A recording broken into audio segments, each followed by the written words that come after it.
Hello, everybody. Welcome to another episode where we're going to be flying through Google Earth to a destination here in Japan. We are all self-isolating, so we cannot go outside or at least travel around the country. Not yet, anyway.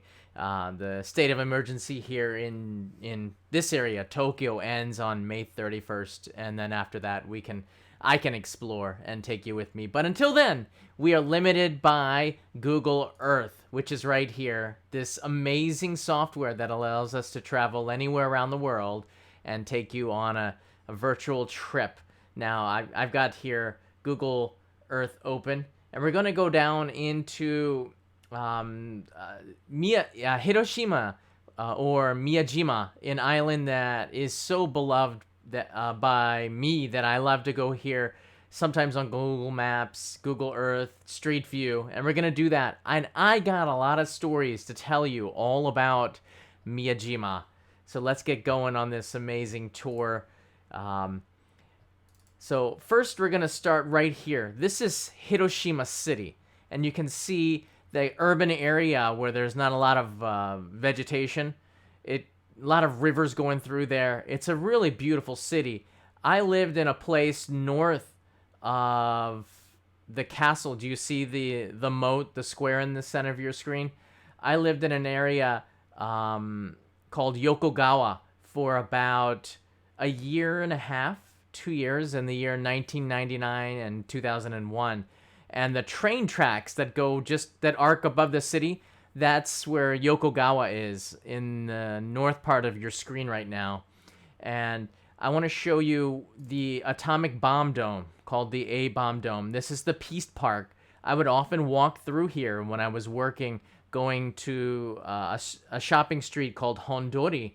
And on the way home to get to Yokogawa, I would walk past the atomic bomb dome, which is right here. It's different when you look from the air of the view than from on the sidewalks here. It's just one of these sights that it makes you feel a lot of emotion when you're there. Sadness about the people that lost their lives, and that unfortunately is part of Hiroshima's history, modern history. And you can see the T that the bombers used as a target right here. A lot of it is it's just a reminder, and you can see where the stadium is in the center of your screen. This used to be the old Hiroshima Carp Stadium that's now been moved to another side of the city, and in its place there's something like a park.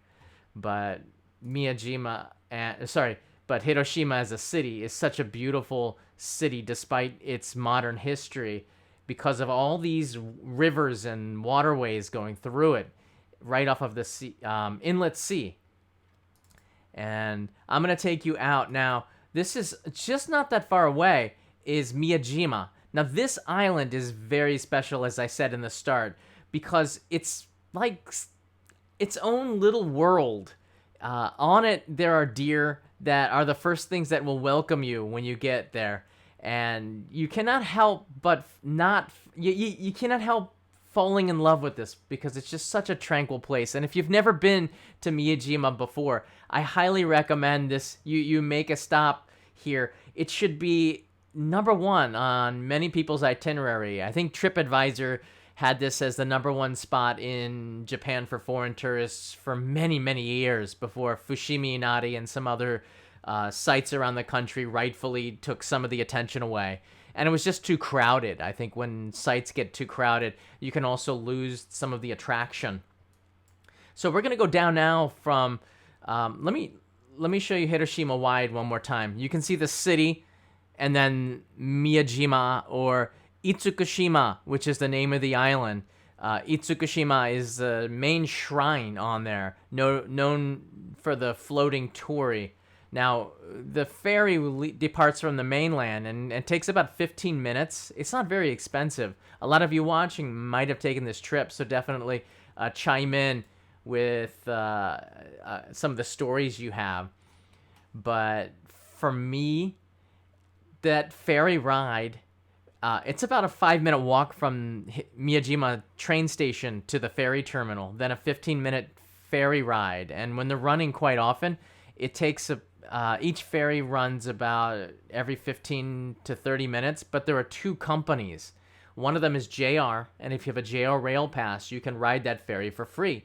The other one is a private ferry company. I usually pick that one because I can't take a JR Rail Pass. I want to support the other business.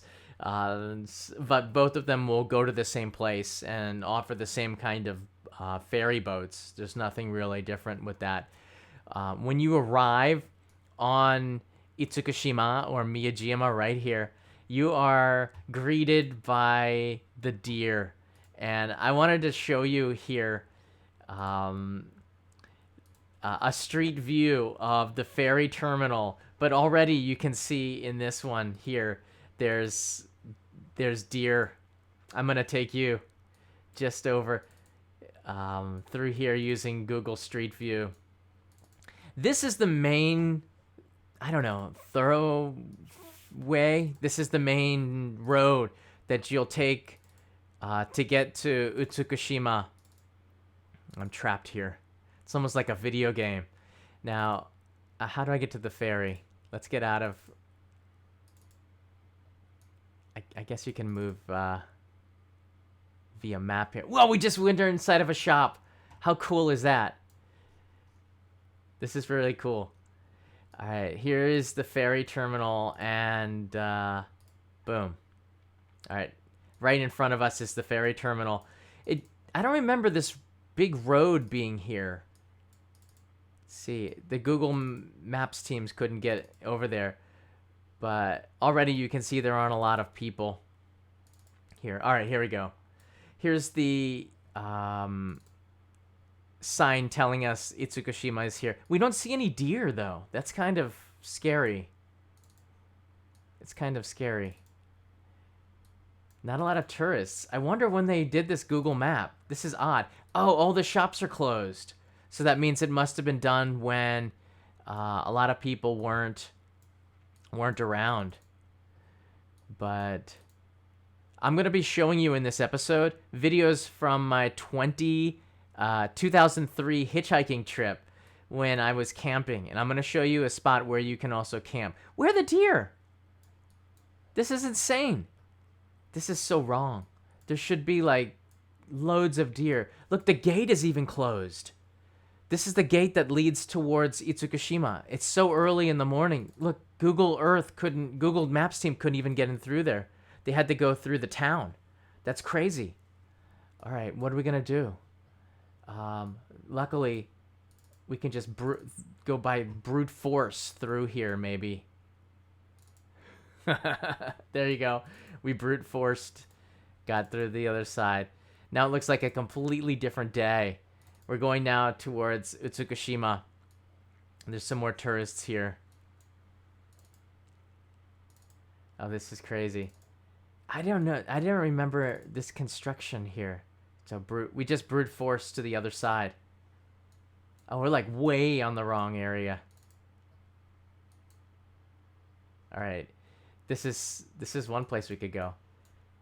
There's the Grand Torii of Itsukushima, or the floating Torii. This is when the water is low. It's pretty neat. This is one of the great symbols of Japan. And if you're not, I think this was in some of the guidebooks as well. This scene. But again, I don't see any deer. Do you see any deer? I'm going to pan around. This is crazy. I wonder if the deer are on strike. The deer are on strike. I can't even escape. This is like a video game gone wrong. Look, I got thrown into a restaurant. Into the restaurant's bathroom. What? What's going on here? I'm inside of a Sento. This is too crazy. All right, let's get out of here. Okay, we're back out here on the street. All right, good. Here it is. I don't see any deer yet. We haven't seen any. Nothing. This is all these here on the side are ryokan. Do you see up here is another ryokan? Beautiful views of the sunset. This is a nice place to stay. This one here on the corner is, now we're back on the main road. This one here on the corner is such a beautiful ryokan as well. Each ryokan has a bath inside of it. And I highly recommend anybody that goes to Miyajima, spend the night. Don't do a day trip. Spend the night. Because when all these day trippers go home, do you see all these people? When they go home, it is so beautiful on the island. That's when you want to be here, checking out all of these sites. The business owners are a little bit more friendly when all the day trippers go home. And you can see in the center of your screen, Miyajima's Torii, the floating Torii. So I want to take you back to Google Earth. We'll go back through this town again. But when I come and stay here, I often don't stay in a hotel in town. What I do is I go camping and I bring my tent. Usually when I'm backpacking or traveling in this region, the last time I didn't have a lot of money, so I would explore the island. It's about a 45-minute walk, and now I'm going to take you to the camping spot. It's on the other side of this like triangle peninsula, this part jutting out here, and you can cut through the center through this road that's you can see in the center of your screen, and then the road curves around, goes down through a tunnel right here, which is so scary in the middle of the night. Usually I'd be in town until 8 p.m. and walk back at night. There aren't that many taxis, and then it'll take you out of the tunnel, and then you hug the coast until you get to the camping spot. The camping spot is right here. It costs 500 yen, but if you come in the middle of the night, there's nobody there to take your money. So you can just pitch your tent in the back. The back meaning this part that's now in the center of your screen. This part here is open up to camping, and it's a very lovely place. Very soft grass. Just kind of flick the deer poo away because it can get on the bottom of your tent, and it's not nice the next day to have to clean that out. Ugh. Yeah, I had to do that a couple of times. But I want to show you right now a movie of my Hiroshima trip in 2003. This is was taken in glorious like standard definition, so the quality of it isn't very good. But you can see the island hasn't changed that much in the last 20 years since I was here. Just the video quality looks more grainy.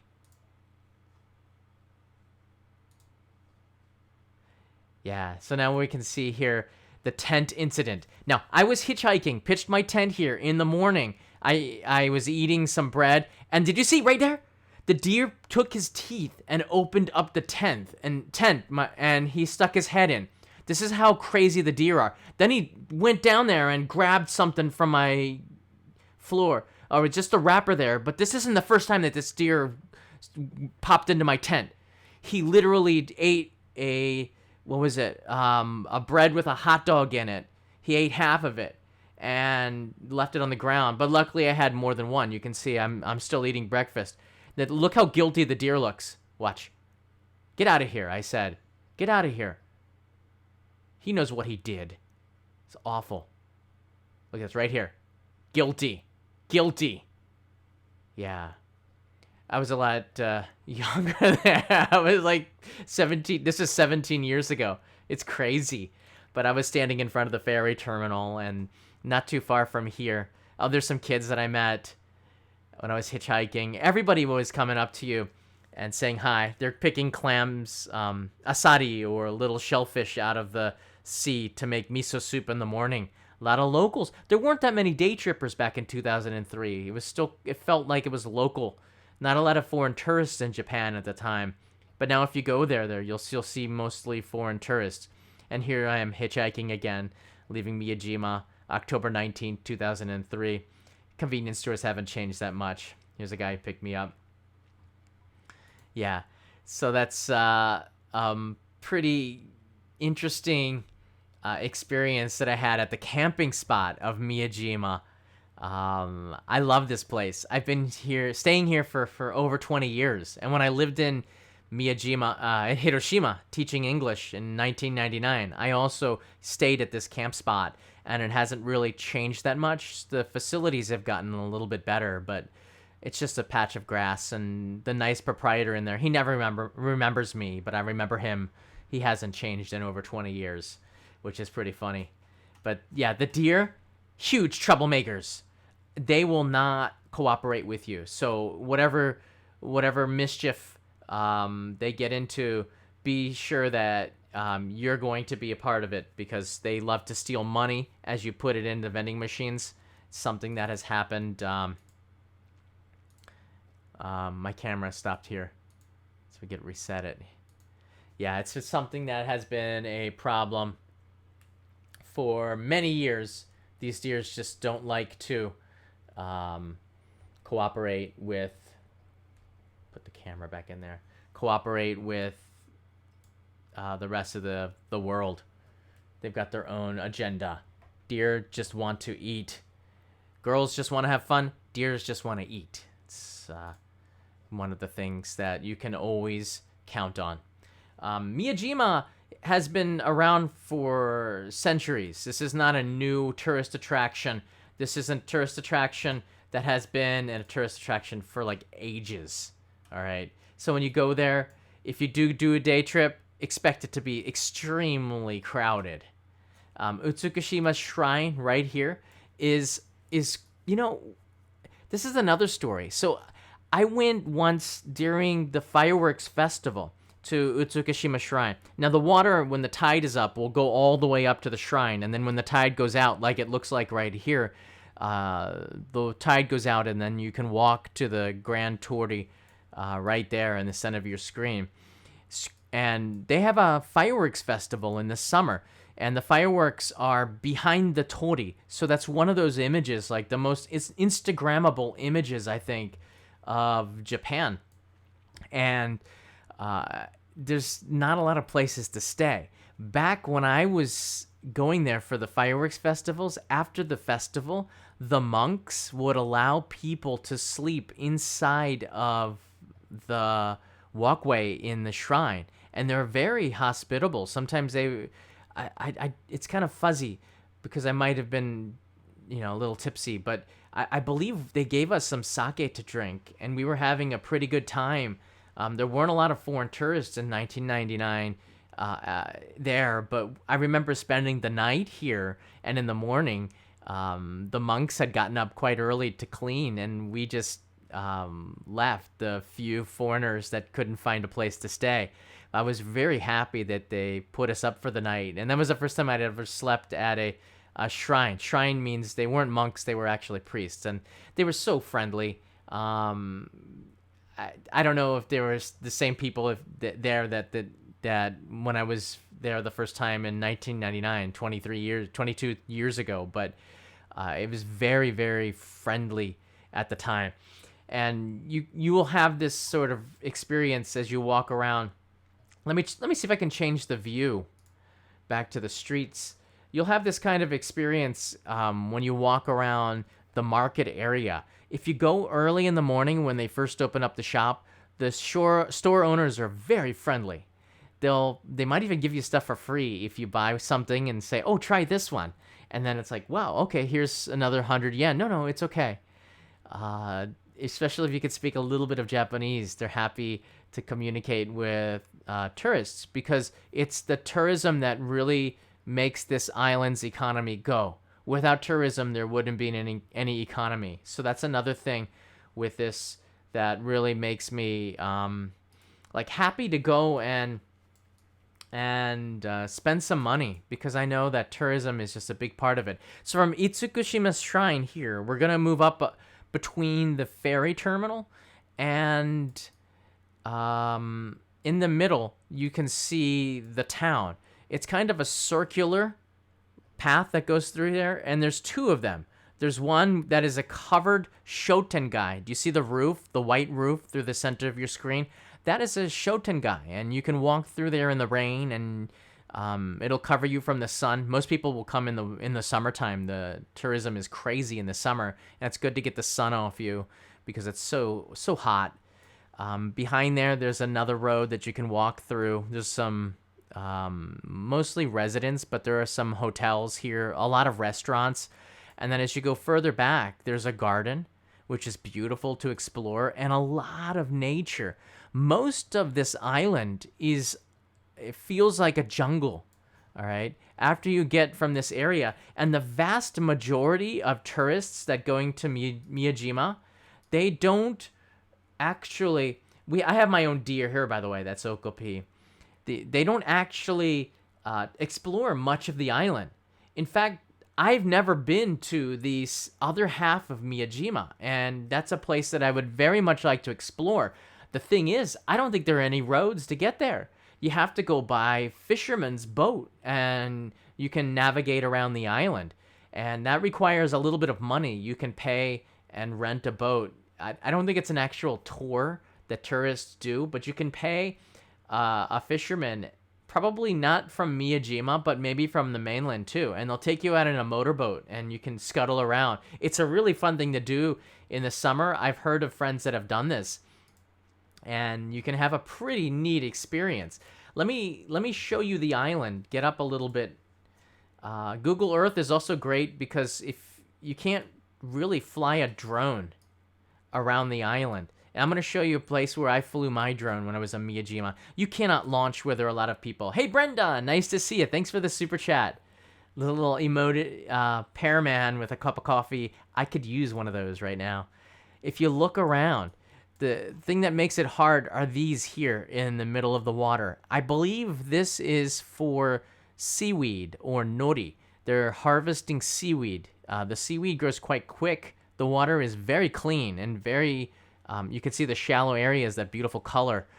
They're harvesting seaweed, so you just have to be careful when you go through this waterway. I believe the boats come around here, and then you can get inside. But look at this.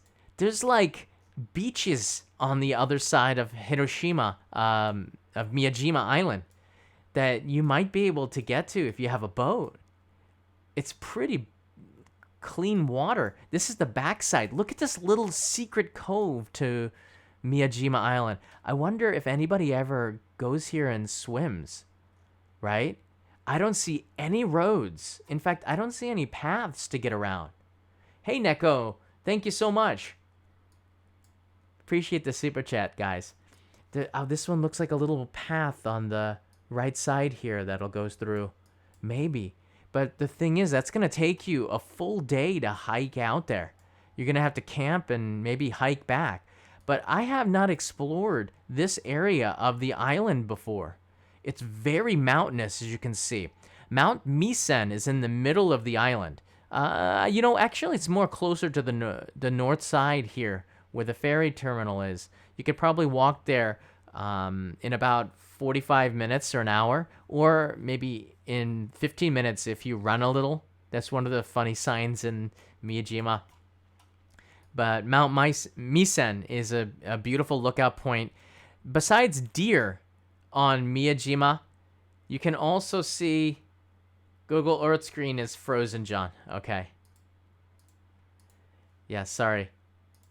There you go. Thanks, guys.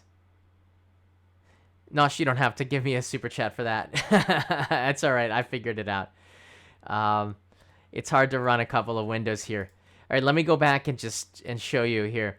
You can see in the center of your screen now, this is where the seaweed is being harvested. And the ships that go through here, thank you, Marty. Thank you, Raymond. I believe the screen is not frozen anymore, right? I believe we're back. All right, guys. This is looking now at the seaweed. That's what this is in the middle of the screen here. And the boats will go between the seaweed that's more dispersed on the top and the ones that are very closer down the bottom. These are harvested by locals. Usually you got to get there by boat. I know that there's a road. There used to be, maybe. But this is so far from the island that the only way to get there is by boat. So fishermen have to get around by ship, by little teeny motorboats. Is that a house in the middle here? Like only by Google Earth can you can find these little hidden places on the island. And I think there's underneath the tree canopy there are paths that lead down there. So there might be some fishermen that are living up in the hills because it protects them from typhoons and any storms that might come in, or the tide that might rise. Who knows?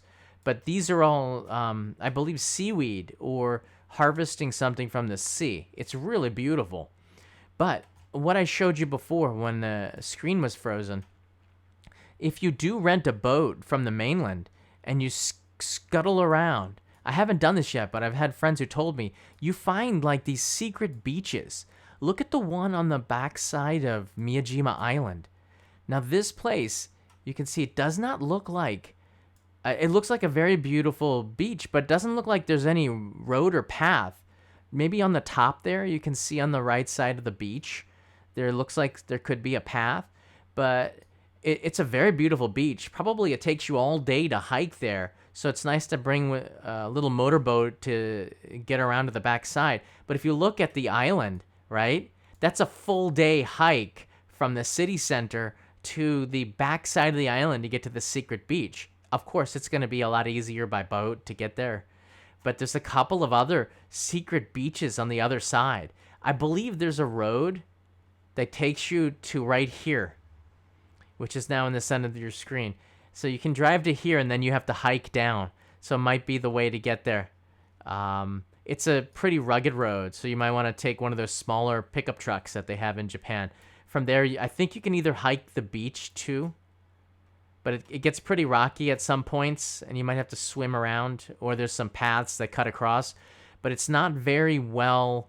There is a road here, do you see? It winds along the backside. It's a possibility to also rent a motorbike, like a 50cc scooter. You can do that and get around Miyajima, and that might be really a nice option. The road goes all the way through here. It's not very populated, so if you do break down, don't expect help, and don't expect 4G phone signal on the backside of the island either. It's very not good. Especially, I'm talking about the camping spot. So that, and look at these beaches. Look at that. Oh, that's so beautiful. This is like a unspoiled beach on the inland sea. You could probably park your bikes here and walk down this rocky cove to hang out on the beach. You find this tire in the middle of your screen. That would be pretty amazing. So beautiful. Look at that. I'm moving to Google Earth now.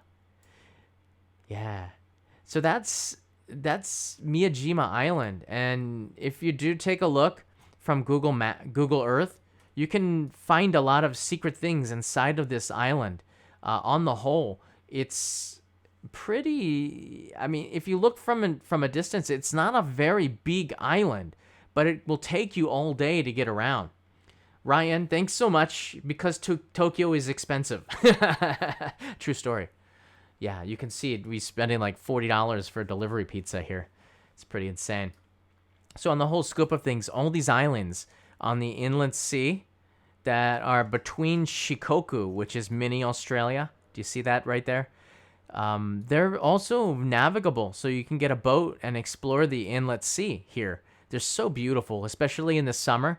The water in this area is this wonderful blue. I don't think that it's got to be a different blue than other places. There's something original about it. But all of these little islands, most of them are unexplored. We'll start from Miyajima here, and this is Hiroshima in the center of your screen.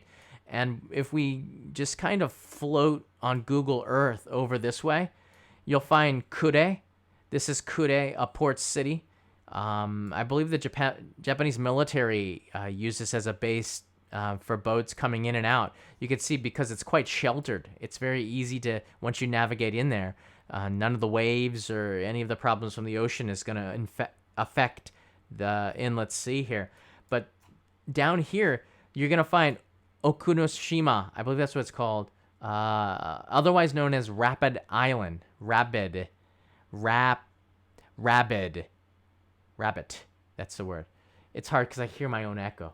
Rabbit Island is down here, and you can see, if you zoom in on Google Earth, probably the little rabbits jumping around all over the place. It's just a photo, but it's pretty cute to go and see that. So we'll reserve more Inlet Sea stuff for another live stream. Is that Okayama? I think that's Okayama up there. But Hiroshima is such a beautiful place. And Miyajima is the jewel, I think. It's just that place that you gotta go to whenever you visit Japan. It's magical. I am so shocked that we don't have any deer on here. I'm gonna pull up the drone shots now and show you. I want to show you right here. This is let me position the window a little bit better. This is the drone shot that I took from 2017. And just give me a second. It's in 4K, so it has to be. I have to reduce the window a little bit. Wow, it's quite big. There's not a lot of places to fly a drone legally here. Look at the color of the water. That's what I'm talking about with the Inlet Sea, right? Look at the color of the water. There's the floating Torii in the distance and the town in the middle. And this is the spot where I flew the drone. You have to start from outside. It's all about launching it. And this was a safe place, according to people on the island, to fly the drone. Just don't go too close to where people are. Just when you take off and land, make sure you're at least 30 meters away from buildings, other people, and cars. And don't go any higher than 150 meters. You can see Mount Misen over. I think it's a little bit over to the left. There's monkeys on there, by the way. I got a story about that. But it's such a beautiful flight. Now, some people have flown the drones from here, from the point. And if you do that, you want to do it very early in the morning. But it's so loud with the drones, you're going to annoy the locals. And you're probably going to have one of the very few police officers coming up and confiscating your drone. If they confiscate your drone, you have to pay a fine of up to $5,000. And also, they'll probably take it away and say you can pick it up in 4 months, which is a month after your visa ends and you have already returned home. So you're not going to get your drone back. I'm just saying from an experience of somebody who did do that. So there I am flying. That's over the ferry pier, and yeah, that's the beautiful color of the Inlet Sea. This amazing turquoise color, right? That's what I love about Hiroshima. It's right off of the sea, but it's that color of the sea, Inlet Sea that's just so. It's different, you know. It's different than the rest of the other places in Japan. It's magical to me. It really is. I'm looking here at the questions now. If you have anything in the chat that you want to add, I'll be looking over there as I take you now onto a street view. We're going to go into the... I want to take you into... Let's see here. I'm going to change the view of the window capture to another one. I have another window capture. Is it this one here? Yeah. So I'm going to take you now into the town itself and see if we can Google map it. I guess they went in the morning. That would be a real big shame if that's the case. But we're going to give it a try. Yeah. Let's go back here to the opening of the town. Wow, during the day, this gets so crowded. It's nice. There's the ferry terminal. Oh, is it? I guess I got to go back up a little bit further more into the... right here. And then it branches. Right? Yeah, there we go. All right, let's go into the town. You can see already on the left and the right, loads of manju, loads of little teeny stands selling street food. This is one of the best places in Japan for just street food. I love it. Neko There you go. There's the Punch and Fox of Japan. I love that one. Thank you, Neko. Yeah, look at this. This is the first place. Do you see in the window there? I don't know if I can get any closer. No, that's about as close as I can get.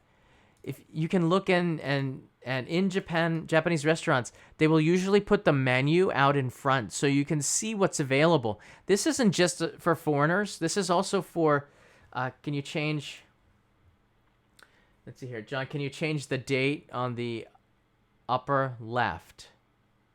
I don't know what that means. What do you mean by date? And see here. What time does the ferry stop working? Probably like 9 to 10 p.m.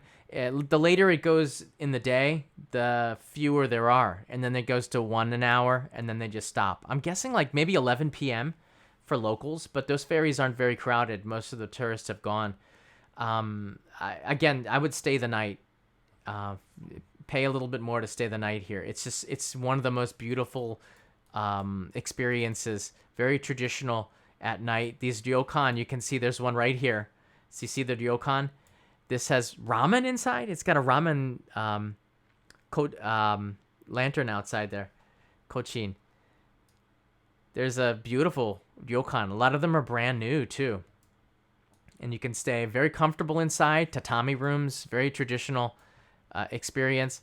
So we're going to go down the market here and explore. You can see a lot of local businesses. This is another thing that I really love. Whoa, he's loading in a vending machine. Google Earth caught something. He's loading up a vending machine. How cool is that? All these are local businesses. Now, a lot of the owners of these local businesses, they're not actually from Miyajima. Many of them have come from the mainland and have set up businesses here and have become locals. And locals are pretty inviting of people coming to stay on the island. That's what I like about the island culture. Very inviting. It's still, I guess the shops are still kind of closed.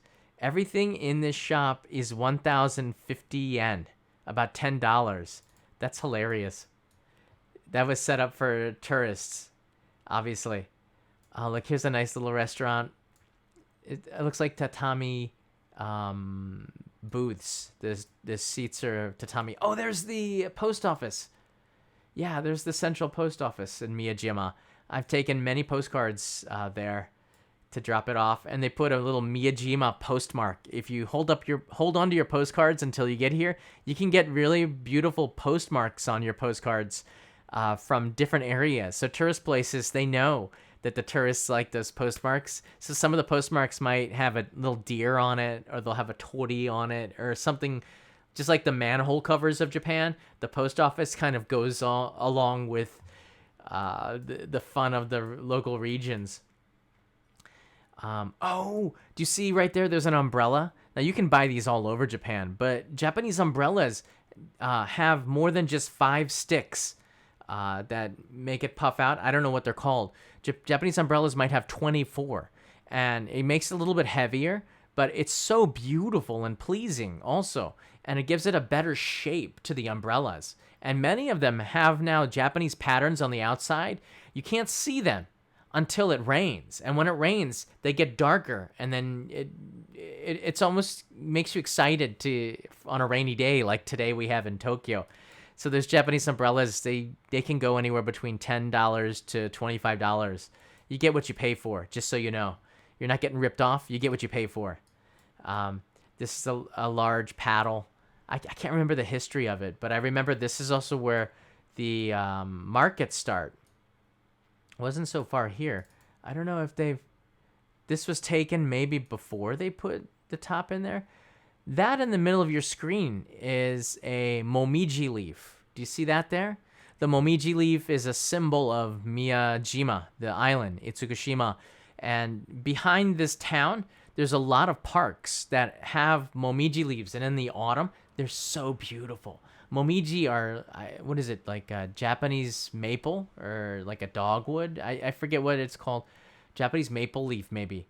But it's so beautiful to see these in the fall. So autumn is the peak time. Summer because the days are longer, and autumn because it's so beautiful in the autumn to see the leaves have changed on Miyajima Island. We're now, for those joining us, walking down the tourist street, and you can see it's very it's still closed in the morning on the Google Earth. Oh, you can see the Google truck going by there. So they only went where in places where they could take a car, and they can only drive the car when the tourists are not awake yet. That's funny. So wait, they came with this car on the ferry? I don't know. That's interesting. It's very interesting. Already you can see above the five-story pagoda, which is very remarkable, another symbol of the island. All the restaurants have windows that show what you can get inside the restaurant. This makes it easy for tourists. You just point, or you can pick a number. Sometimes they'll have a number and say number 25, and they go, and then they'll write, and you'll get what you saw on the outside. If at any time you don't know, you feel like there's a misunderstanding, you can tap the lady and take her outside, or the guy, and show them by pointing exactly what you want. And typically they will be like, wakarimashita, and they'll understand. Another way to do it is to just, before you enter the restaurant, take your smartphone, take a picture of what you want, and then show them the picture on the inside. That saves time of taking them outside. So just use your smartphone as a way to illustrate what you want from the menu. If you don't know what katsudon is, or soba, or how to order it, you can just show them. Now it looks like we have gone underneath the Shotengai. Check it out, above there. So in the summer, this is so welcome, and in the winter, not so much. Oh, they didn't cover the whole thing yet when Google Maps team took the street view here. You can see they put out a lot of tourist stuff, like these. What is that there? I think they deer. In the center of your screen, you can see the little stuffed deer that you can take home. Also, Anpanman is there, Meronpanna, biking man, and of course you can get ice cream, all sorts of goodies. As you go further towards Itsukushima Shrine, you'll find more and more foods. There's the police station there, and we can keep going. I think the Google truck kept going. All these shops are closed. Just if you do spend the night here, definitely, I mean, you can eat in your ryokan and you're going to have a fantastic meal. But if you get a chance after you eat, go check out one of the local restaurants. Have a second dinner. Maybe order the smaller dinner and go out and have a couple of drinks at a local izakaya or something. That's when you get to meet the locals, and you might find somebody who has a day off the next day and says, hey, I will take you up Mount Misen, or I will drive you in my car to the other side of the island. Let's go on a little trip. I've had so many experiences where when I stayed the night on the island, it opened up so many new experiences for me that wouldn't have been possible with a million other tourists on the island. So there's a lot of value in spending the night or two and really getting to know the people. And that opens up so many new experiences that are not in any guidebook. That's been my success for this series, Only in Japan. When I go out, I try to spend more time there talking with the people, finding the stories that only present itself when you get to know the area. And that's so important as a YouTuber, because you got to find stories that other people have not already told. Here's another alley that'll take you out to the parks in the back. I don't know if we can go this way. This is a famous shop in the center of your screen where you can get the momiji, which is they have a momiji manju. It's a momiji in the shape of, it's a manju in the shape of the momiji leaf. And inside of it, they have all sorts of different toppings. They have chocolate, custard, cream cheese. Now, they started doing something about 5 years ago on the suggestion of, I believe, foreign tourists. They took the momiji manju, which are basically like little teeny cakes, and they put it on a stick. They battered it again and then deep fried it. And then all the toppings inside started to melt and come together with the cake, the deep fried batter around it. It is one of the most delicious and unhealthy foods that you'll ever eat in your entire life, and be happy for it. All right? Don't eat more than one or two, okay? Just trust me, you're going to feel it for the rest of the day. But it does look so good, and especially custard. If you ever had deep fried custard in cake like this, it's paradise. And they just started doing that. This shop traditionally only made the momiji manju cakes, but now they're all having it for the tourists as street food, deep fried momiji on a stick. And I think it was about a little bit more, $1.50 or something, but so worth it. Now we're entering into Itsukushima Shrine. You can see because of the Torii gate. Now when you enter, you don't want to enter into the middle. Everybody tells me about this. You want to stay to the left or the right. The center is reserved for God, and he's going to be making his way through there, and you don't want to bump into one of the deities. If you've ever watched Spirited Away, a Ghibli movie, you don't want to bump into the deity. Trust me, they're pretty big and formidable. This is the point that I think if you've ever been to Miyajima, you've made it. In the center now, you can see what the tide is up. It's so beautiful. The floating torii of Miyajima. There it is right there. Typically, there are a dozen deer. I'm so surprised. Maybe Google Earth decided to blur the deer out. I don't know. Let's go a little bit more. There we go. There we go. The deer are here. You can see them lounging underneath the tree. They're kind of just relaxing a little bit. Do you see that? So if we pan over to the center, a lot of tour groups will come and stand where that blue chair is there. Now they put the chair on top of the chair so you can't sit there. And then when the tour comes through, they'll take that down, and they'll have a row standing, sitting, and maybe another person kneeling for the younger kids or something. And they'll put the date in the red area there, and it'll say Miyajima. Tour groups like to do that. And in the background, you have the Itsukushima Torii, or the floating torii. It's such a beautiful picture. Now, the reason I'm going to tell you over and over and over again, when you go to Miyajima, spend the night. Forget the ferry. It's liberating. When you see the last ferry go and you're trapped on the island and you can't do anything, it is quiet. It is natural. And they illuminate the torii at night. And if you get a beer or a drink and you sit along the banks, all right, let me pan over. You sit along the banks of, we're going to go now back a little bit, on either on the beach or on the road back to the ferry pier. You'll see the sun setting with the red torii in the background, and it's so magical. It really is stunning. And if we have some time at the end of this, I'm gonna go back and patch in a Google Live, YouTube live stream that I did there showing the sunset. It is beautiful. You can see that on Only in Japan Go. I did several live streams in 2017 highlighting the beauty of this. It is one of those places, that moments at sunset that you never forget. Nobody's there. It's quiet. You have deer behind you. You have the sun setting with Itsukushima Shrine and the Grand Torii floating with those colors, purple, pink, all these beautiful colors of the sunset. Of course, the day's got to be not cloudy like it is today. If you do peek around, this will take you to Itsukushima Shrine. We're going now straight this way. Yeah. Looks like my mouse lost the power to continue. Seriously? Oh my gosh. Did it just freeze on me? All right, I got a backup mouse. Hold on a second, guys. Expect the unexpected. Expect the unexpected.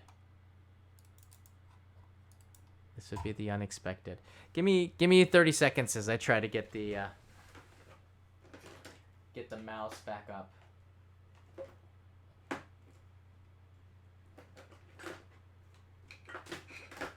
There we go. Expect the unexpected. Katayama will know this battery. We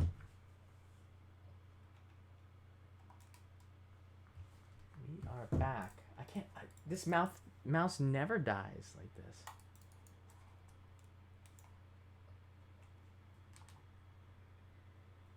All right.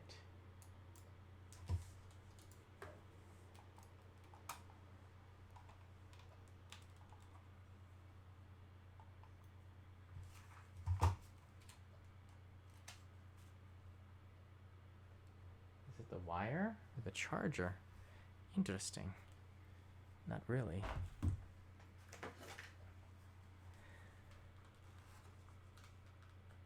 Thanks, Gary. Have a nice day.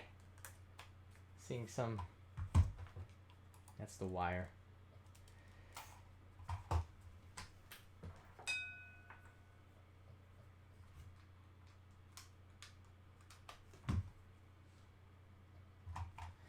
Everything is USB-C.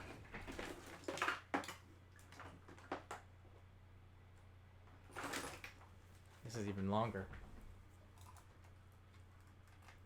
So next I'm going to take you down the down to Itsukushima Shrine for a second. There we go. We're charging. That's never happened where the mouse dies. I don't know. All right, we're on our way again. So this is the pathway that'll take you to Itsukushima Shrine. And when you walk around from that point, you'll come to this junction. All right, this is where you enter and you can pay. But if you look up to the left, we're almost there. You can start to see that Torii that we had before there. Here's the entrance to Itsukushima Shrine. I don't know how much it was. I think it was like 500 yen, about $5. There are times where the tide will be risen and it looks really beautiful. There's a point here. I don't know if we can go in. Yeah, we can't go in. But there's a point where you can stand and you have a beautiful picture of the sea and the Torii in the background. That's really beautiful at that time. But when the tide is out, it's just a bunch of mud. It's not as beautiful as when the tide is in, and just the water is just filling up what's called the floating shrine. It's so beautiful. All right, now I believe, yeah, there you go. You can see the Torii up there. So if you keep going behind the shrine, you get to this, and there are some beautiful pictures that you can take from angles showing the Torii in the background. Let's see if I can find some of those angles. And behind is the back streets. This is behind the temple. The shrine. I keep calling it a temple. You can go around it as well. But if you go through here, it will take you to a road. I think you can see. Oh yeah, here's the... Google won't stop there. This road will take you up to the pagoda as well. And you can float around. There's the top of Mount Misen up there. The story of Mount Misen, I'll tell you really quickly here. The story of Mount Misen is that I walked here for the first time in 1999. Not a lot of tourists. There were more monkeys up there than tourists at the time. And I thought they were cute. I was taking their picture and all that. I didn't have a digital camera, so I wasn't taking a lot of pictures because you have to pay for the development of it. And they were so far away. But they started coming closer. And I started making fun of them. Like going, ooh, you're not supposed to do that, by the way. Don't do that. But there was no one around to tell me don't do that. So the monkeys were in the trees. You know what they did? They reached behind to their bum and pulled out these little, and they were throwing it at me. Literally throwing it at me. So I booked up to the top of the mountain to get out of there. I'm sure that they're laughing. Do not underestimate the intelligence of a monkey. On the one side, they're not very smart for putting their fingers up their bum, and on the other side, if you were like a 12-year-old, that would be genius and funny. They're probably laughing about it up in the trees still. Remember that guy 20 years ago? Don't make fun of the monkeys. Respect the monkeys. But if you go up Mount Misen, I don't know if there's as many monkeys as there used to be, but they might have gone out into the inland. But there's a lot of food because of the tourists, so I'm sure that they're around. I haven't been up to the top in a very long time. Yeah, they're childish, those monkeys. So if we keep going back here, I want to take you to the junction. Is this where it is? There's another. Oh, this is the tunnel. Yeah, I don't know if the car went through the tunnel. This will take you back to the shopping street, and then you have a choice. You can go up. It's just filled with all these really beautiful stairways going up to that pagoda. So you can go up to the pagoda, go straight to the deep-fried momiji shop that's very famous, or you can go this way. And this way takes you back towards the ferry pier, but you're going to get to another junction where you can go. Is that here? And look at the old post box there. I have that red post box there. Hey, Bradshaw Studio, thanks a lot.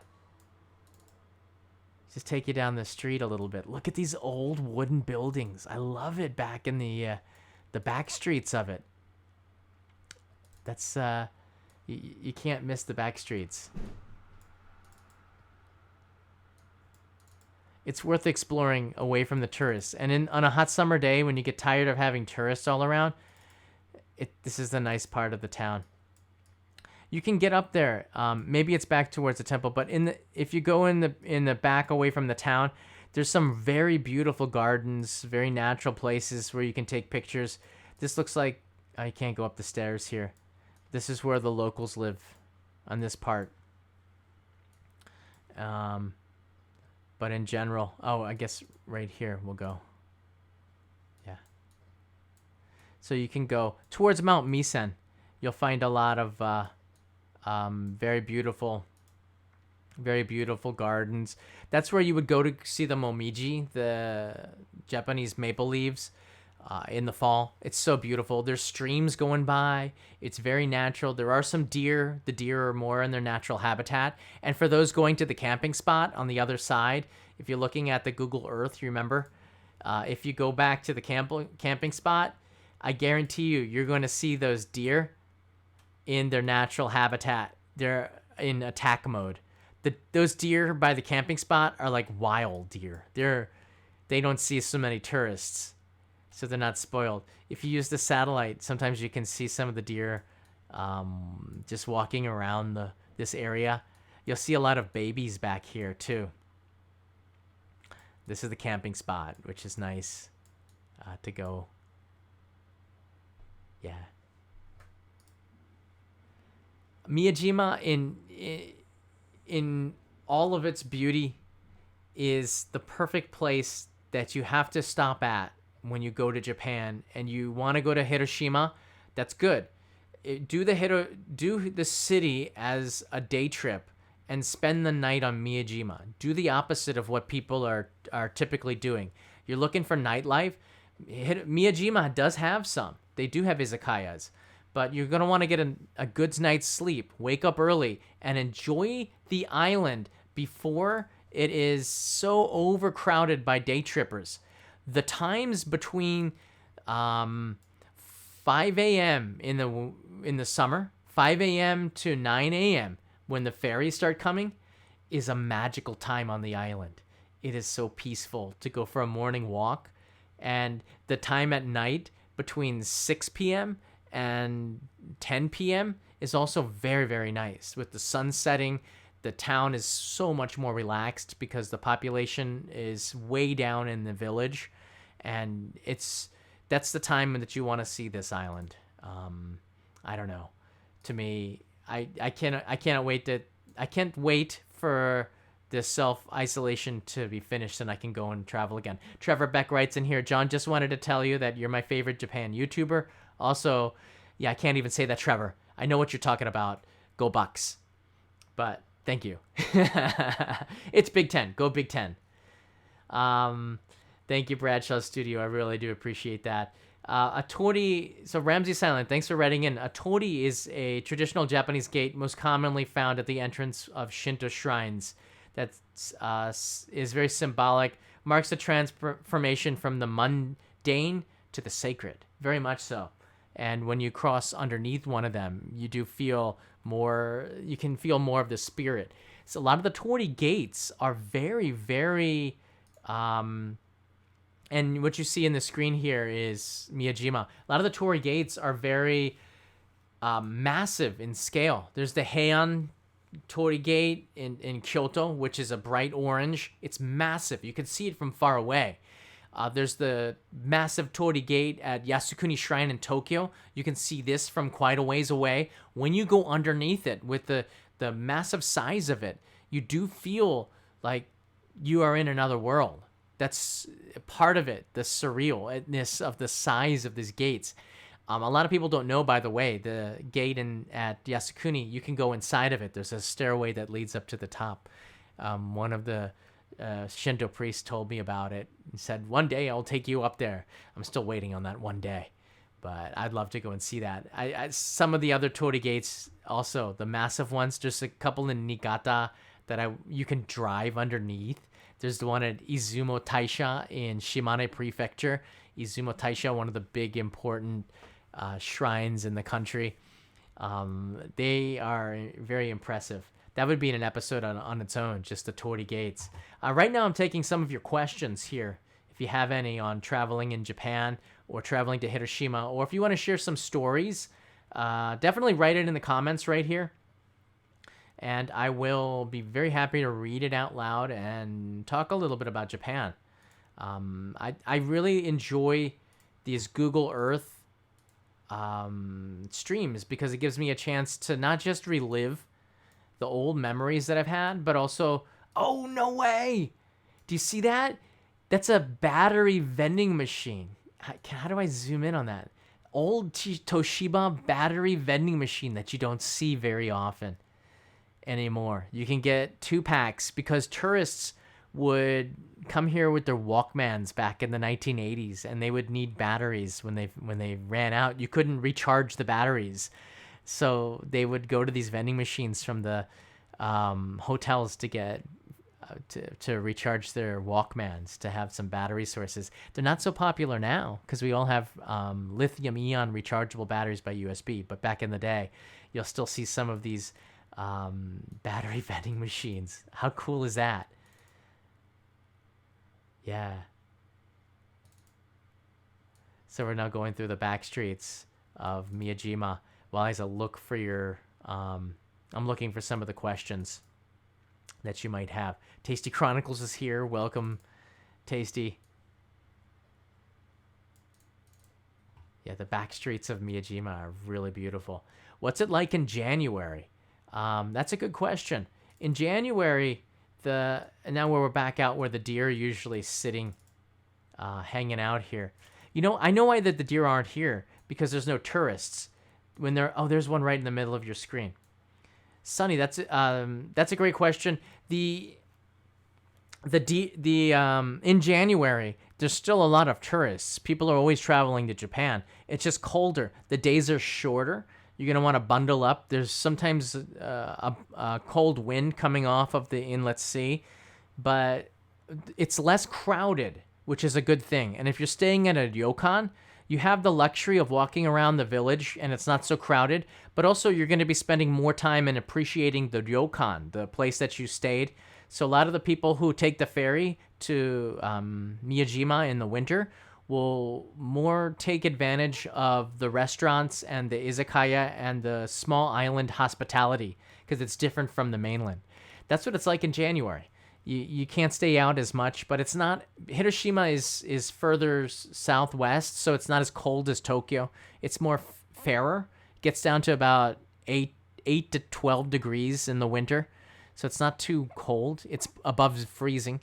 It's comfortable-ish, sure, but it's not the most ideal time. autumn and summer and a little bit of spring is really nice. I see Jim, hello, hi, 821 writes in here, hey, here's for a copy of Star Wars. Yeah, you know that Kanai has never seen Star Wars, ever. She's just not interested. She doesn't understand what it's about, so she loses interest. She thinks it's a bunch of people in costumes running around like a plastic stage. I don't know. I still can't. I'll get her in there. She's got to see the whole thing. You have to strap her in and make sure her eyes with toothpicks are open. And then if you can get her through 20 minutes, she's going to really enjoy that. This is from a Wolverine that you asked to moderate for you. I know. Look, after we get out of our states and our schools for more than 10 years, we sort of understand there's more than one side to life. I'm no longer attached. I'm no longer a resident of Columbus, Ohio. I was a resident of Columbus for 4 or 5 years. Three Parrots writes in here. Nice trip down memory lane. It was only 1 year ago. It seems so much has changed since 1 year ago, right? Absolutely. I wanted to go back towards the ferry pier if we can. This is the last thing. Oh, there you can see a deer. Very few people in the morning. So when the people start coming, the deer know, and they start coming out in force. But before the ferries open up, you won't see a lot of deer. Yeah, I'm looking here at some of the questions. John from Edgardo Sanchez. Thank you, Edgardo. John, what do you think of the idea of you making a live stream talking fully in Japanese? I think that's a really great idea. The problem is that 95% of the viewers wouldn't know what I'm talking about, and the vast majority will come and leave after 5 minutes. But it might be something that I can do with with Kanai for a little bit. Maybe we'll do something just special as well. The beauty of the Only in Japan Go channel, this channel, is that it is so much more flexible than the other channels where I'm editing content. All the new content will be going on in a new channel from now on, but there won't be any live streams on that new channel. All of that will be right here. So I can take in your questions and interact with you more than just your comments on this channel, which is really cool. But I think all Japanese episode would be a lot of fun. And I like the fact that the pressure is on when we're live. I can't hide from it, right? I have to be, I can make the mistakes, and you can learn from my mistakes. Look, I'm so glad for your question here, because I have learned a lot of Japanese from other expats that are speaking in Japanese, because their Japanese is simpler and their pronunciation is a little bit easier for me to pick up, because they usually speak a little bit slower. So for me, other expats speaking Japanese is a way for me to pick up a little bit more. When it's in native Japanese speed and level, they use words and slang and things that I don't understand, whereas expats who speak Japanese will speak in like traditional standard Japanese, which is easier to understand. It's the response that's always been hard, right? So this would be really good idea. All right, I'll talk to Kanai and see if we can set something up, or when I go out. By the way, guys, I haven't done it yet because I'm still promoting Patreon as a way to support rather than YouTube. But I'm gonna be opening up the join button sponsor, where you'll be able to have an animated emoji, and just make it a little bit more fun, and also to help out the channel. But Patreon has been the main place to support what I do here. That's why I got the postcard club. I don't have any postcards; they're over there. But I'm going to be starting that. And the value of the second level is that I'm going to be doing behind the scenes live stream. So after I finish a live stream, I can do a second live stream. And then in that situation, if there is a Japanese guest with me, we can do Japanese language live streams where it's a smaller group. And if I make a mistake that is insulting, it won't be so harmful to my ego. I don't have much of an ego anyways. People are always making fun of me. I usually will just have fun with it. Yeah, Okapi's in the tree. You can't see Okapi. I had Totoro in the tree, but he kept flying away, basically to the ground. So great questions, everybody. What is the best way to learn Japanese, writes Trevor. I think I'll be doing another episode on this so you can ask questions. There's a lot of other YouTubers that have been talking about this. I can just say the way that I learned my Japanese, which is the imperfect way.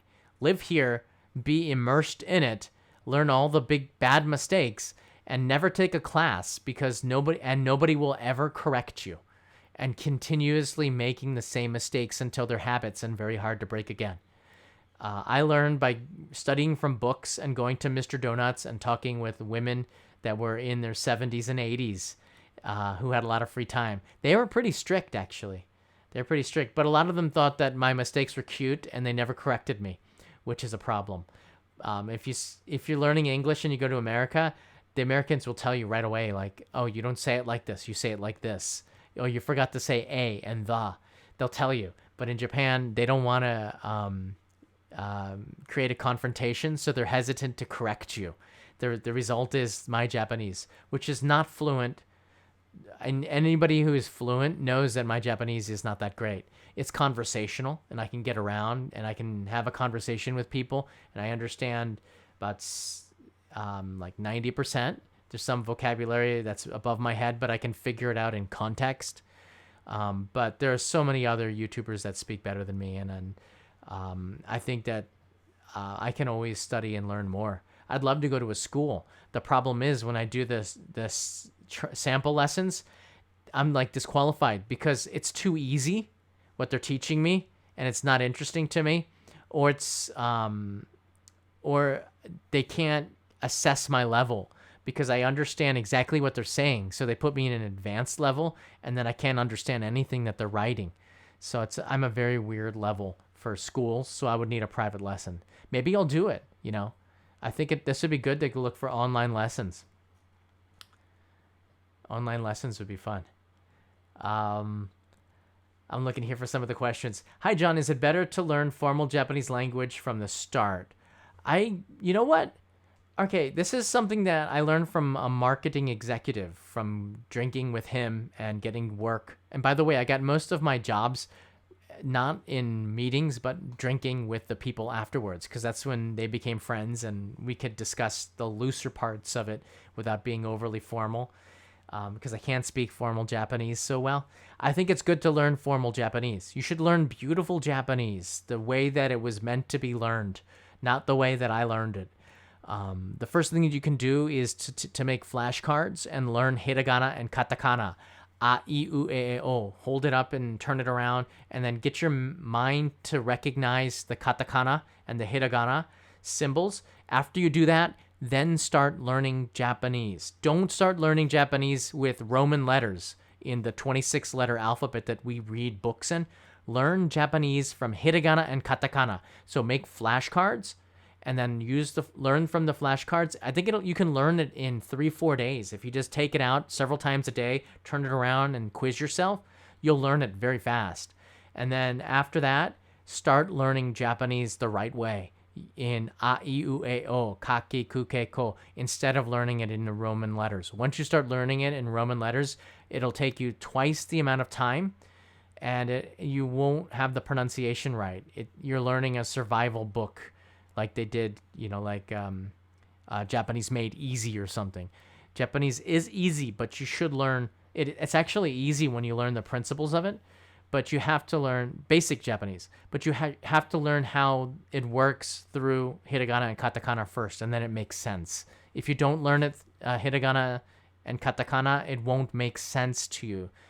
You start to have aha moments if you know hiragana first. So that's something that'll help you out a lot. Strumento, thank you from Singapore. Much appreciated. That's great.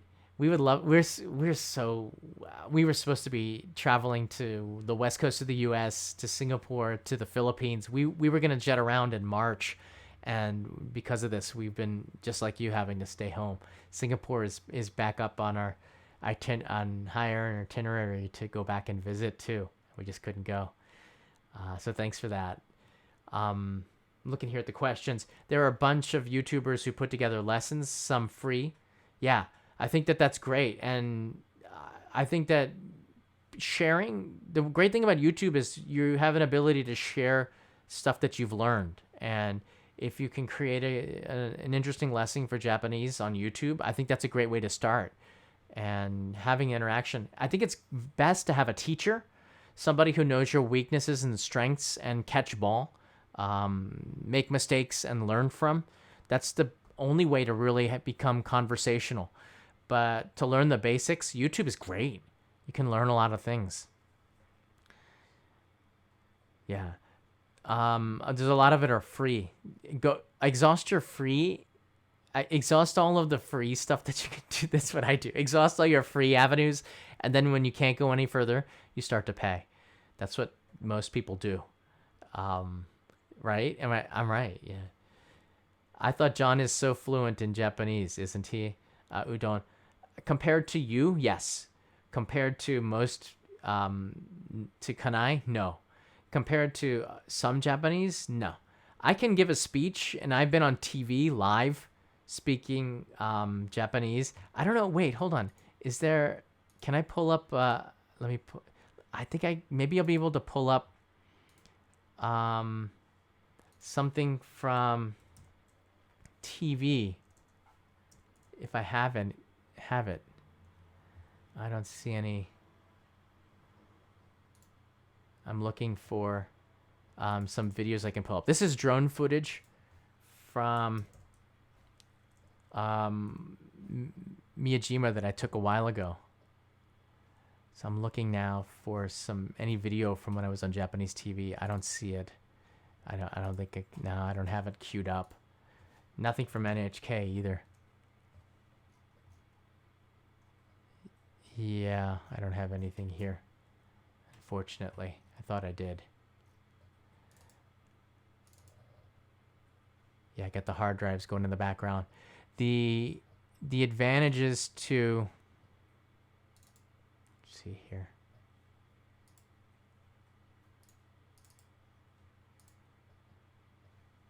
I'm looking for some more video files. The advantages to learning Japanese the right way is, let me go back to what the ad executive told me. It says, before you break the rules, learn the rules. You understand? So before you start to break, the best thing that you can do is to learn how to speak Japanese the right way, and then it makes sense to start to learn the slang second, because you can't go back from this. This is the thing that a lot of people don't understand. If you start creating bad habits like I have, it's very hard to fix that again.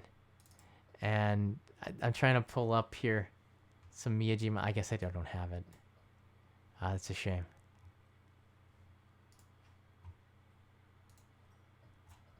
Yeah. Well, if you don't, it's very hard to fix your bad habits.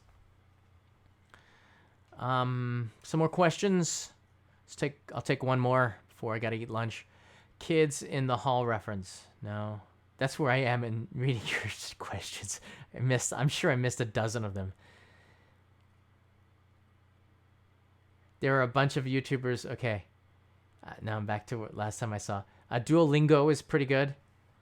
Yeah, Japan was part of Duolingo. I haven't seen that in a couple of years, so I'm not sure. Do you plan to come to the U.S. anytime soon? No. Bronson, you can't. It's just you can't. This is the YouTube show from Seoul, Korea, when I was there for the Creators Summit. It was pretty cool. This is one of the nicest t-shirts I have. There's some sort of soft thing. Soft material they're using. Can I agree? John doesn't speak fluent Japanese. Yeah. I speak good Japanese, conversational Japanese. I take your praise. I'll be humble and take your praise and say arigato, but I don't speak like a fluent. Even after 23 years, just because I've been I look when English is your main language that you use for work, I'm using it all the time.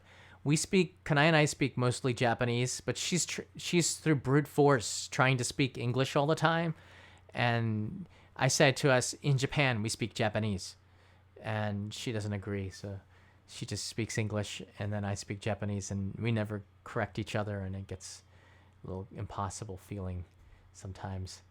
My husband is learning German on Duolingo. Very cool. It's nice, I think, to put the time that you have now into good use. Is the Torii Gate still under construction? I believe it's done. If you can look in... Let me see if I can change this window to Instagram. If we can do that, then I can show you something. Instagram is a place where you can use tag searches, okay? And you can find out what is popular right now, okay? So this is only in Japan. So I'm gonna search Miyajima. All right. I don't know. I'm gonna search Miyajima. Let's go find the location. All right. And then if you search the location, you'll be able to find the recent posts, not top post, but recent. And then what you're gonna see from recent posts, I don't think you can change it there, but it looks like Miyajima, the construction is finished. I thought it was gonna take a lot longer. There's the Momiji cake that I was talking about. But if you turn it from top post to most recent, you can see some of the stuff that has been... there's some beautiful images. Some of the stuff that's very the current situation right now, because people are uploading all the time. So if this is a secret, when I'm scouting a location to see what it's like now, I go to Instagram and recent uploads, and I can see pictures from the area right now, usually like 20 minutes before, and it's a very good resource. Edgardo Sanchez, also one more thing. We had an earthquake last night in Carson City. Yeah, in Nevada, we saw that. It was like magnitude 6.5. I hope everybody's doing okay, and we rarely have earthquakes. It was quite strong, and it cracked the highway. Wow. I hope everybody is doing well. I didn't get a lot of people emailing me about it, so we just heard about it this morning on the news. I saw it flash onto the screen, so it's still fresh for us. But I hope everybody is okay. We get them all the time, so we're quite used to earthquakes. But I know, wow, and out in Nevada, 6.5 or something, very tough earthquake. Thanks for letting me know. Yeah, Instagram is also a way where we can see and relive old memories. Because if you want to see what's happening, look at that curry rice. They put a little duck, chick in the center of the brown pool. That's cute. And you know what? The great thing about Instagram also is this is the image that I was telling you about. This is where you can see actually we went through here with the street view, but you can see the times of days where the best pictures are, and you can see the phone lines of modern Japan crisscrossing across of this shopping street. On the base, those red chochin lanterns showing the shops that are open, or the izakaya, and above it, that 5-story pagoda with a little bit of traditional, and Mount Misen in the background, some of that green with the blue sky sometimes if you get it right. It's such a beautiful, iconic image. This is wonderful place. If you get this is in the morning, I believe. No, hold on a second. Maybe this looks like it's in the morning. So the sun is coming from, it's hard to tell, but it's a time when the shops are closed. So you get it with a cross light, you'll get something like this. It's so nice. It's a nice shot. Look at the deer looking up at you. You know what he's saying? You got food? You got food? No. They're the most popular part. The Torii is great and all that, but it's the deer that really make you fall in love. These are the rascals. These are probably the same deer that attacked me 20 years ago. They're now adults. How dare you? I don't even know what the lifespan of a deer is, but if I ever find that one that came into my tent, I've got a mugshot of her. No, it was a her, and I will find her, and I will get back my breakfast somehow. That wasn't a nice thing to say. I was looking for one last question, and I haven't found it. I found comments, but no question. Something about the island of Miyajima. Anybody? Bueller? I used to be able to speak Spanish, but this comes from Akshay. I used to be able to speak Spanish. I studied that in college, and when I was backpacking around the world, I spent 1 month in Guatemala, in Antigua, studying Spanish. I think it was like with the homestay and the tuition, it was less than $300 for the entire month of learning Spanish, 5 hours a day with a private tutor, and the homestay was $300. And that was in 2003. And I could speak Spanish pretty good. That's how the only way to get around South America and Central America, you have to speak Spanish. And I could get around pretty good, but I haven't used it in 17 years. So I often if I speak Spanish, I go back to Japanese and my mind crosses wires, and I don't have the gift to shift gears. You have to use those gears all the time, and I just don't do it. So I bet you if I had a week solid in South America, I could probably pick it up again. But it doesn't. It's like a faded memory that needs like a B what is it called? Like a B12 injection, a boost to get some energy back. Hola, mi amigo. It's been a while. Have you ever thought about doing GeoGuessr streams? Yes, we have been looking. Nosha Broad has been introducing some things that we can do on Twitch, some things where we can do quiz shows and things like this. I think that'd be a great thing that we can do one night. I don't even have to do it. I can just give you some trivia questions. I think it's better, and let the viewers guess things from either old Only in Japan shows where I can show you clips, or from just trivia and geography. My biggest hope from doing something like this would be that you would be able to learn something about Japanese geography, meaning when you do come to Japan, you'll be able to differentiate the islands, and then the regions within those islands, and then the prefectures, then the cities, towns, and urban and countryside areas. I think that'd be really fun, for me to do, because that's one of the things that it's almost second nature. I know the geography of Japan so well from studying the map and making this show that's one thing I could teach you very easily. And the highways from hitchhiking them and things like this. So geography would be really fun. I'd have to set that up. I think it takes about 30 minutes to an hour to set up layers that can take you through, and then just activate them and watch the chat would be a lot of fun. Thank you. I need you guys in the chat also to tell me when to breathe and when things are going wrong. So it is a community here. I've been to Okinawa, Betty. So this is the last question I'm going to take, maybe, unless you have a better one. I've been to Okinawa. Kanai and I went there 2017, I believe, for scuba diving on Ishigaki-jima, and it's beautiful. I didn't see a lot of Naha. We basically got on another flight and went back. So when I go back, I want to spend more on the main island and just drive around and get an Airbnb and spend a good 10 days on the main island and fish out some really incredible stories.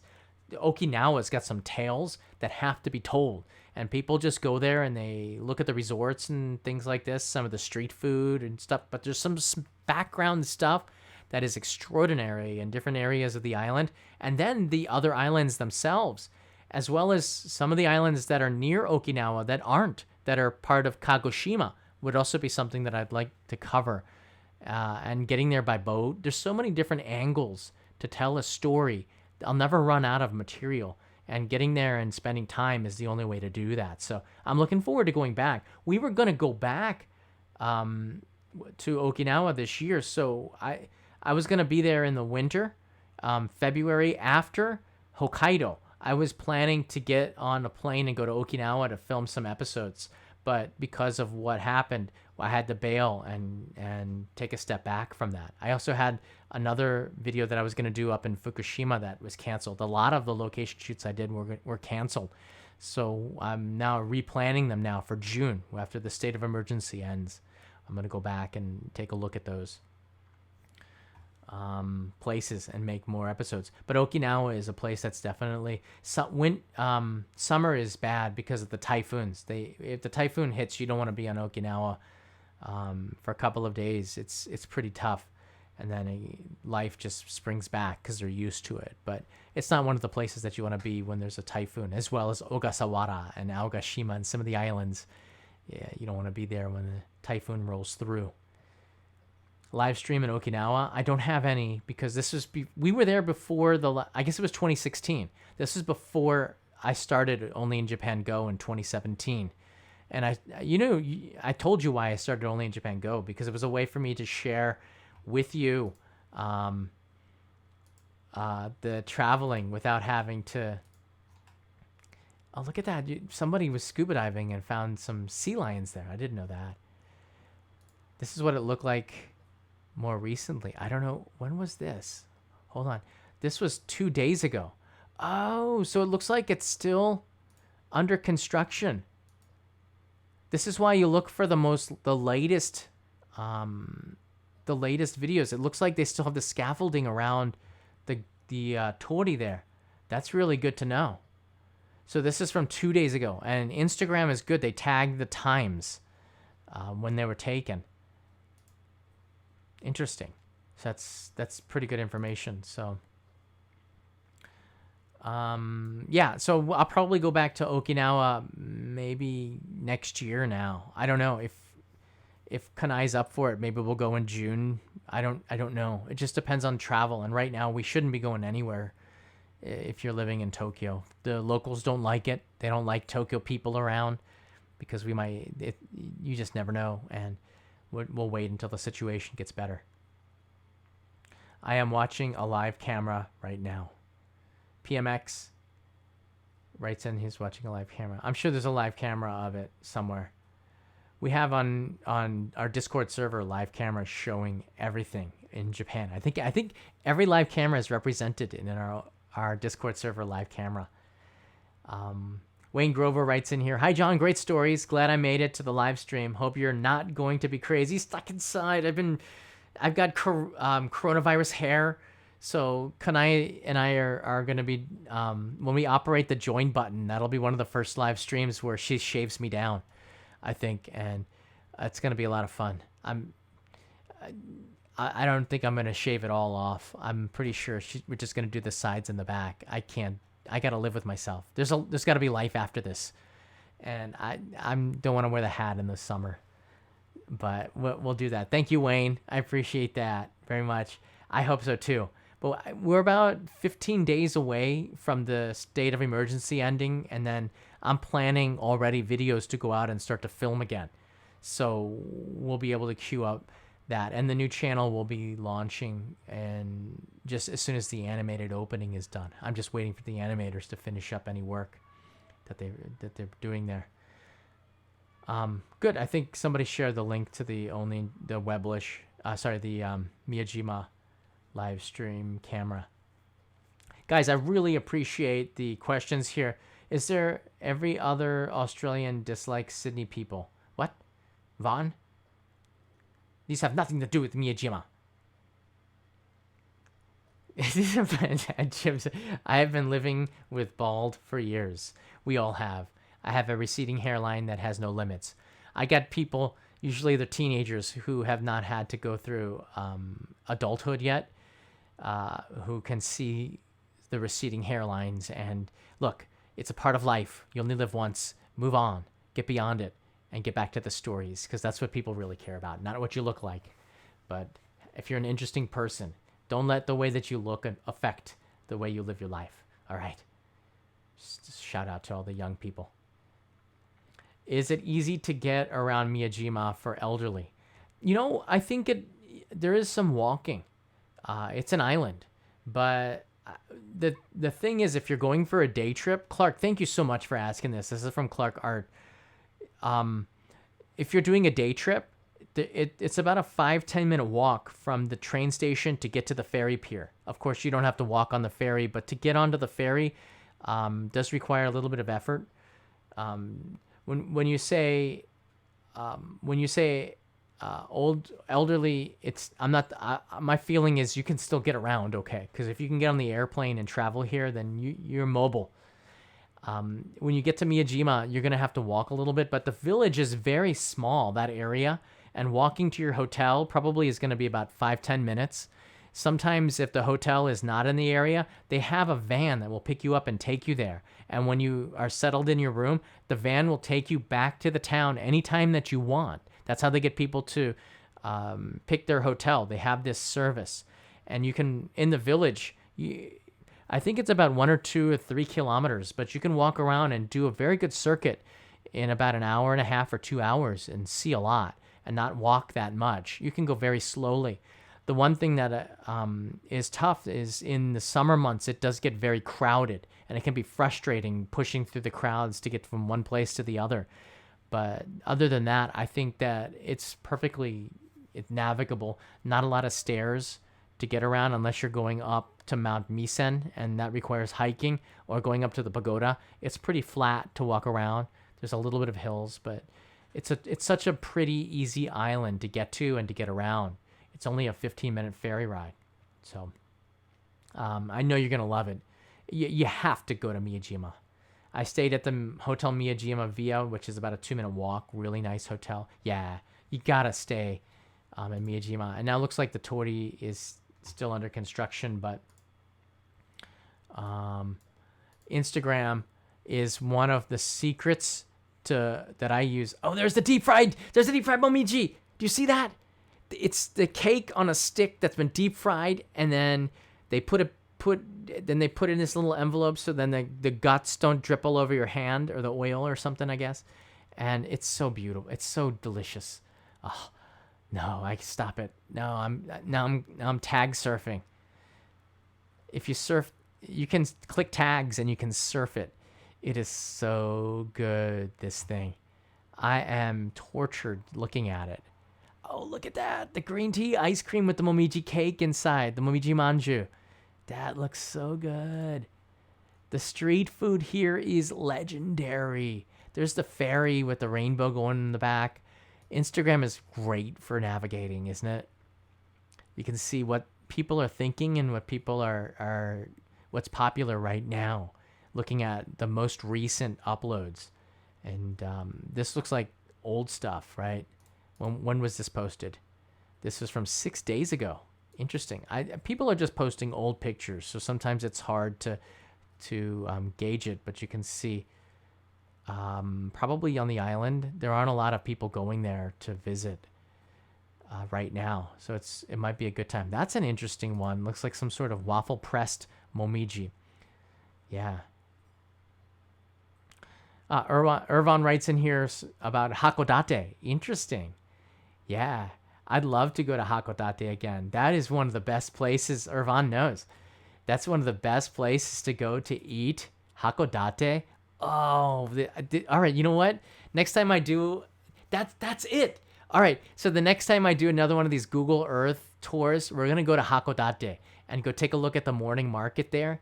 I'm sure that the Google Street Views has the morning market. We're going to go take a look at that and then go up to the top of Mount Hakodate and take a look at that night view. I have some video footage that I can pull up like I did with the drone shot here, and we can take a look at some of the places of Hakodate that are just so legendary. Thank you so much, Irvan. I appreciate you talking about that.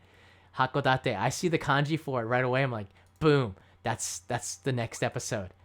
Awesome. That's one of my favorite places to go to. That's where Kanai met me on the hitchhiking trip in 2017 as well. We met up there in Hakodate. Hakodate is the tip of Hokkaido on the very south. I can show it to you on Google Earth right now. So we're gonna leave Miyajima for a moment. Okay, and I'm gonna take you over to the Japan on the whole, and now I'm gonna take you down to Hakodate.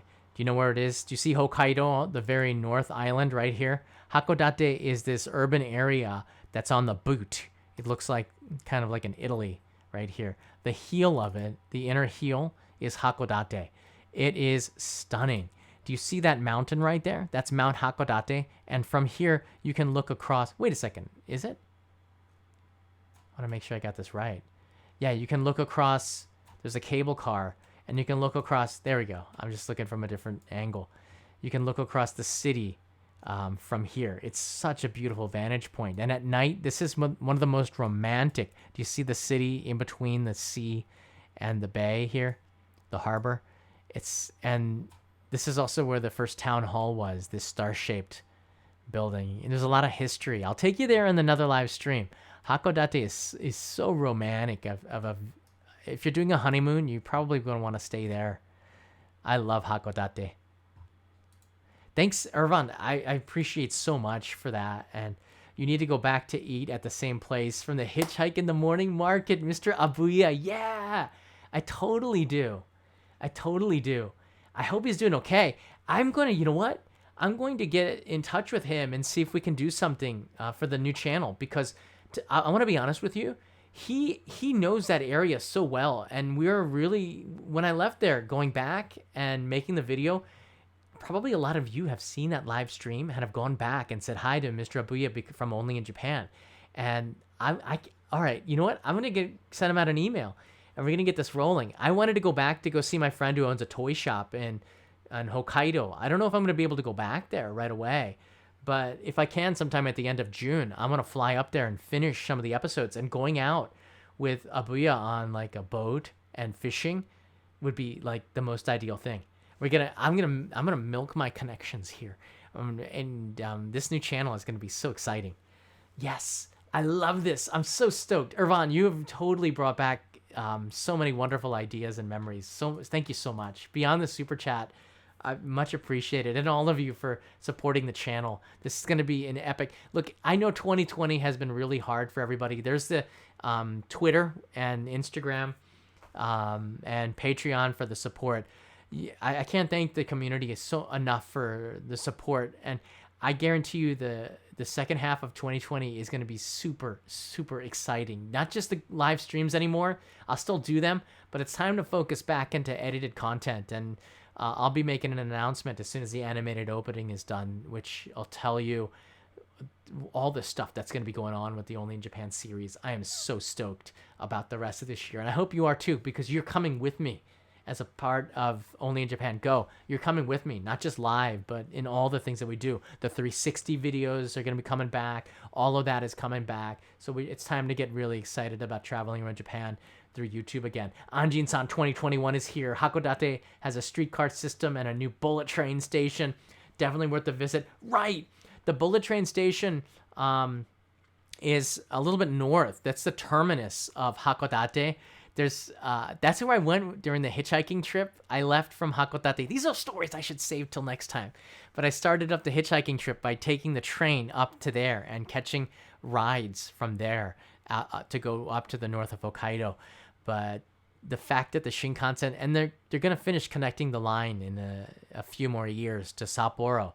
But it is pretty cool to be able to go up to Hakodate by Shinkansen.